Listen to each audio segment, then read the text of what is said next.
Hi friends, இன்னைக்கு நம்ம சேலம் சமையல்ல நம்ம வீட்லயே ஈஸியா பண்ற ஒரு ஹெல்த் ட்ரிங்க் பண்ண போறோம். அது என்னன்னா, நம்ம வீட்லயே இருக்கிற கற்பூரவள்ளி இலை, கருந்துளசி இந்த மாதிரி கொஞ்சம் இலைகளை வச்சு நம்ம ஒரு ஹெல்த் ட்ரிங்க் ரெடி பண்ண போறோம். இந்த காலகட்டத்துல, நம்ம கொரோனா இருக்கிற காலகட்டத்துல நம்ம வீட்லயே இந்த மாதிரி 2 டைம்ஸ் செஞ்சு சாப்பிட்டோம்னா அதுவே நமக்கு ஒரு ஆன்டிபயோட்டிக் ட்ரிங்க் ஆயிரும். அதனால நம்ம வீட்டில் இருக்கிற இலைகளை வச்சு நம்ம ஒரு ஹெல்த்தியான ட்ரிங்க் ரெடி பண்ண போறேன். அது எப்படி பண்றதுன்னு பார்க்கலாம். நீங்களும் உங்க வீட்டில் செஞ்சு பாருங்க. என் குழந்தைங்களுக்கும் கொடுக்கலாம், நம்மளும் சாப்பிடலாம். செஞ்சு பார்த்து சாப்பிட்டுட்டு எப்படி இருக்குன்னு சொல்லி கமெண்ட்ல பண்ணுங்க. அதே மாதிரி சேலம் சமையலுக்கு சப்ஸ்கிரைப் பண்ணாதவங்க சப்ஸ்கிரைப் பண்ணுங்க. தேங்க்யூ. நம்ம வீடியோக்கு போகிறதுக்கு முன்னாடி உங்கள் எல்லாருக்கும் நான் ஒரு யூஸ்ஃபுல்லான ஒரு தகவல் தரப்போகிறேன். அது என்னன்னா, part time job, work from home, வீட்லேயே இருந்த மாதிரி நம்ம ஒரு வேலை செஞ்சு நம்ம மாதம் ஆனால் 5000 20,000 வரைக்கும் எளிமையாக சம்பாதிக்கலாம். ஏன் நம்ம நிறைய எஃபர்ட் போட்டோம்னா 20,000க்கு மேலேயே நமக்கு இன்கம் வரும். இது யாரெல்லாம் பண்ணலான்னு பார்த்தீங்கன்னா, 18 வயசுக்கு மேலே இருக்கிறவங்க பண்ணலாம். House wives, college student, retired person, அவங்க எல்லாருமே பண்ணலாம். வீட்டில் யாரெல்லாம் போர் அடிக்குன்னு நினைக்கிறீங்க அவங்க ஈஸியாக இதை பண்ணலாம். அப்புறமா இது எப்படி பண்ணணும் அப்படின்னு கேட்டிங்கன்னா, இந்த வீடியோ கீழே டிஸ்கிரிப்ஷன் லிங்க் இருக்கு. அது வாட்ஸ்அப் குரூப் லிங்க்கு. அதில் போயிட்டு அப்புறம் ஜூம் மீட்டிங் ஆன்லைன் நீங்கள் ஆன் பண்ணீங்கன்னா அதில் உங்களுக்கு இந்த வேலையோட டீட்டெயில்ஸ் எல்லாமே சொல்லுவாங்க. அதை பார்த்துட்டு உங்களுக்கு பிடிச்சிருந்துச்சுன்னா நீங்கள் கண்டிப்பாக அந்த வேலையை தொடரலாம், ஸ்டார்ட் பண்ணலாம். வாங்க, இப்போ நம்ம மொட்டை மாடி தோட்டத்துக்கு வந்திருக்கோம். மொட்டை மாடி தோட்டம்னா நீங்கள் நினைக்கிற அளவுக்கு பெரிய மொட்டை மாடி தோட்டம் கிடையாது. நமக்கு தேவையான மூலிகை செடிங்கெல்லாம் 1-2 வச்சிருக்கிறோம், அவ்வளோதான். இப்போ ஃபர்ஸ்ட் கற்பூரவள்ளி இலை. எல்லாருக்குமே கற்பூரவள்ளி இலைன்னா தெரியும். சளினாலே ஃபர்ஸ்ட் நமக்கு ஞாபகம் வருது கற்பூரவள்ளி இலை தான். அதனால நம்மளோட கஷாயத்துக்கு ஃபர்ஸ்ட் கற்பூரவள்ளி இலை பிச்சுக்கலாம். இது இப்போதான் துளிர்த்து வருது. எல்லாம் நாங்கள் கட் பண்ணிட்டோம். நீங்கள் நல்ல பெரிய செடியாக வச்சுருந்தீங்கன்னா அந்த தண்டோடு சேர்த்து கிள்ளிக்கோங்க. அதோடு சேர்த்து நம்ம கஷாயம் ஆட் பண்ணிக்கலாம். பாருங்கள், இந்த மாதிரி பிச்சு வச்சுக்கோங்க.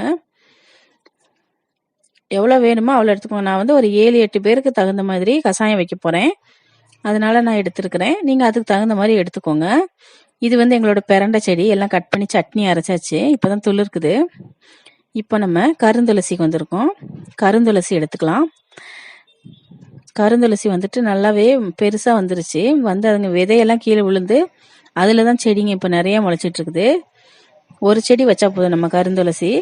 அது விதை விழ நிறையா செடி வந்துக்கிட்டே இருக்கும் நமக்கு. இப்போ கருந்துளசியை நம்ம இலையெல்லாம் பறித்து போடலாம். இலை பறிக்கும்போது அந்த 1-2 விதைகள் வரும். அதை நல்லா கீழே தட்டிட்டு நம்ம இலையை மட்டும் எடுத்துக்கலாம். கருந்துளசி இல்லை, இப்போ வேற இன்னொரு துளசி தான் இருக்கு அப்படின்னா அது கூட வச்சுக்கலாம், ஒன்றும் தப்பு கிடையாது.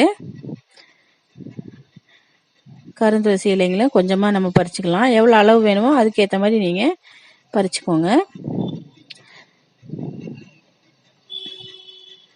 கருந்துளசிலாம் பறிச்சுக்கிட்டு அப்புறமா அடுத்த இலைக்கு நம்ம போகலாம்.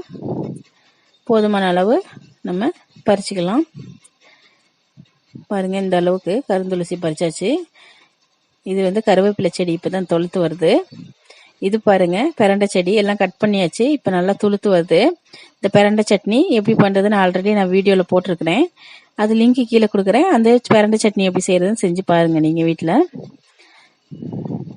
இது முல்லை செடி. இது அடுக்கு மல்லி. இது எங்க வீட்டுல வச்சிருக்கிறோம்.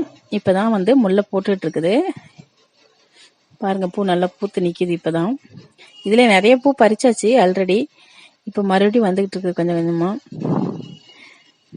நல்லா இருக்கும். இது அடுக்கு மல்லி நல்லா விரிஞ்சு வரும்போது பாக்குறதுக்கு ரொம்ப அழகா இருக்கும், நல்ல மணமாவும் இருக்கும்.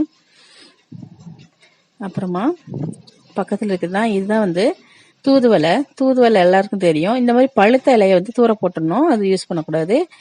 இந்த மாதிரி நல்லா பச்சையா சின்னதா பெருசா இருக்கிற இலையை கூட வச்சுக்கலாம். ரொம்ப பெருசா இருக்கிற இலையும் வைக்க கூடாது, மீடியமா சைஸ் இருக்கிறது தான் வைக்கணும். பெரிய இலை அவ்வளவா நமக்கு காரம் இருக்காது. அப்புறம் அந்த தூதுவளை பூ கூட நம்ம சேர்த்துக்கலாம். பூ எப்படியும் வாடி கீழே தான் போகுது, அதனால பூ கூட நம்ம கஷாயத்துக்கு சேர்த்துக்கலாம், ஒன்றும் தப்பு இல்லை. இது எல்லா இலைங்களும் மாதிரி கையில பிச்ச முடியாது, ஏன்னா அதுல முள்ளு இருக்கும், அது குத்திரும். அதெல்லாம் நம்ம கட் பண்ணி தான் போடணும். அடுத்து புதினா செடி பாருங்க நல்லா முளைச்சிருக்குது. இப்போ புதினாவும் நம்ம கொஞ்சம் இலை எடுத்துக்கலாம்.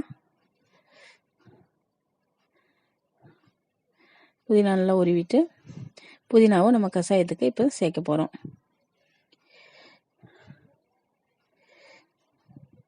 புதினாவும் எடுத்தாச்சு. இப்போ நமக்கு தேவையான எல்லா இலையும் பறிச்சாச்சு. கற்பூரவள்ளி இலை, புதினா, அப்புறம் கருந்துளசி, இது எல்லாத்தையும் நம்ம சேர்த்துட்டு இப்போ அடுப்பில் தண்ணி வச்சுக்கோங்க. தண்ணி நல்லா சூடாகட்டும். அடுப்பில் வச்சுட்டு பச்சை தண்ணியிலேயே போட்டுறக்கூடாது. தண்ணி நல்லா சூடான உடனே ஓரளவுக்கு கொதிக்கிறதுக்கு வரும், பபிள்ஸ் வரும்போது நம்ம எதை தான் ஆட் பண்ணணுமோ அதெல்லாம் ஆட் பண்ணிக்கலாம். அதுக்கப்புறம் நீங்கள் 2-3 பல் பூண்டு, அப்புறம் ஒரு 2 துண்டு இஞ்சி எடுத்து வச்சுக்கோங்க. அதை வந்து நல்லா தட்டிக்கலாம். நம்ம அம்மியில் வச்சு தட்டிக்கலாம். இந்த மாதிரி கல் இருந்தால் கூட கல்லில் வச்சு கூட தட்டிக்கலாம். தட்டி நம்ம ஃபஸ்ட்டு நம்ம தண்ணியில் இதுதான் ஆட் பண்ண போகிறோம். நல்லா இடிச்சுக்கோங்க. இடித்து எடுத்து வச்சுக்கலாம். லைட்டாக ஒன்றும் பதியமாக தட்டினா போதும், ஃபுல்லாக மையாக அரைக்கக்கூடாது. இப்போ கல் இல்லை, அம்மி இல்லை, அந்த மாதிரி இருக்கிறவங்க மிக்சியில் போட்டு சும்மா ஒரு சுற்று அந்த மாதிரி சுற்றி ஒன்றையும் பதியமாக எடுத்து வச்சுக்கணும். நல்லா தட்டிக்கோங்க. கொஞ்சம் நிறைய போட்டுட்டேன், அதனால் இடிக்கிறது கொஞ்சம் கஷ்டமாக இருக்குது. அதனால் எடுத்து விட்டுட்டு இடிக்கிறேன் நான். இந்த மாதிரி ரொம்ப மையா அடிக்கக்கூடாது, இந்த மாதிரி இடித்து வச்சுக்கணும். நம்ம சுக்கு காப்பிக்கு இடிப்போம்ல, அது மாதிரி இடித்து வச்சுக்கணும். இப்போ தண்ணி பபிள்ஸ் வருது. இந்த டைமில் நம்ம ஃபஸ்ட்டு இடித்து வச்சுருக்கிற பூண்டு அப்புறம் இஞ்சி இது ரெண்டையும் போட்டு கொதிக்கும் போது, இது வந்து வேப்பம்பூ வந்து எல்லா கடைகள்லையும் கிடைக்குது, சூப்பர் மார்க்கெட்டில் இருக்கும். ப்ளஸ் வந்து நம்ம ஆயுர்வேத கடைகள் இருக்கிற அந்த கடையிலையும் கிடைக்கும். அது வாங்கி வச்சுக்கோங்க. இல்லைன்னா வீட்டில் வேப்ப மரம் இருந்துச்சுன்னா அந்த வேப்பம்பூ வந்து விழும்போது எல்லாம் எடுத்து காய வச்சு எடுத்து வச்சுக்கோங்க.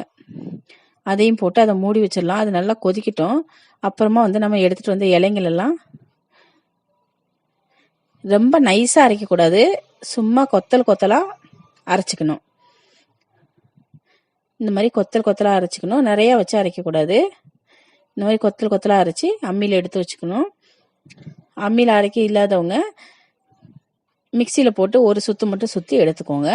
இப்போ பாருங்கள், இது வந்து ஒரு 5 நிமிஷம் கொதிச்சிருக்கு. சிம்லேயே வச்சு தான் கொதிக்க வைக்கணும். கொதிச்சதுக்கு அப்புறமா இப்போ நம்ம அரைச்சி வச்சிருக்க அந்த இலையும் போட்டுடலாம். அதில் இலையும் போட்டு நல்லா கொதிக்க விட்டுலாம். அதுவுமே சிம்மில் தான் வைக்கணும். இதுவும் பாருங்கள், ஒரு நல்லா 5 நிமிஷம் கொதிச்சிருச்சு ஓரளவுக்கு. அப்புறமா லாஸ்ட்டாக கொஞ்சம் மிளகு தட்டி அதில் போட்டுடலாம்.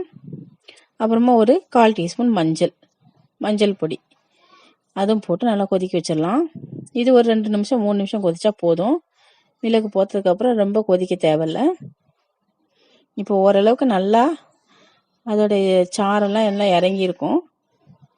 பாருங்கள், கஷாயம் பார்க்குறதுக்கு நல்லா கலராக இருக்குது. இப்போ நம்ம தேவையான அளவு ஊற்றிட்டு பேலன்ஸ் வச்சிடலாம். அந்த இதெல்லாம் இறங்கி நல்லா சத்தெல்லாம் இறங்கிக்கிட்டு இருக்கும். நம்ம க்ளோஸ் பண்ணி வச்சுட்டு இப்போ எவ்வளோ தேவையோ அவ்வளோ ஊற்றிட்டு நம்ம அதில் தேன் ஆட் பண்ணி, இல்லைன்னா தேன் இல்லாதவங்க நாட்டு சக்கரை ஆட் பண்ணி குடிக்கலாம். நல்லா சூடாக குடிக்கணும், அவ்வளோ குடிக்கிறதுக்கு நல்லா இருக்கும். தேன் மிக்ஸ் பண்ணிடலாம். நம்ம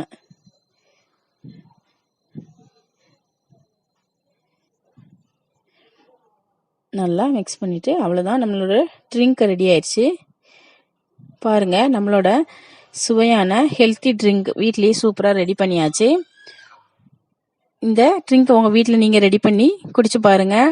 எப்படி இருக்குன்னு சொல்லுங்கள், கமெண்ட் பண்ணுங்கள். சேலம் சமையலுக்கு சப்ஸ்கிரைப் பண்ணாதவங்க சப்ஸ்கிரைப் பண்ணுங்கள். தேங்க்யூ.